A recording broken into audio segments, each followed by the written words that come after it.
সেটা শুধুমাত্র আমাদের ট্যাক্সের টাকায়, শুধুমাত্র আমাদের ট্যাক্সের টাকায়।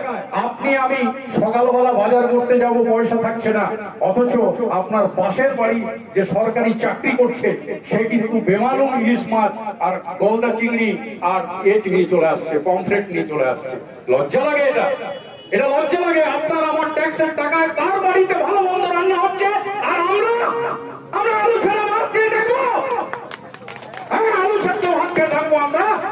প্রতিবাদ করুন, গর্জে উঠুন, আপনার পাশের বাড়ির ট্রাক মালিকটাকে সংগঠিত করুন, তাকে বোঝান যে ভাই প্রতিবাদ না করলে ব্যবসা বাঁচাতে পারবি না, আর প্রতিবাদটা একার দ্বারা হবে না।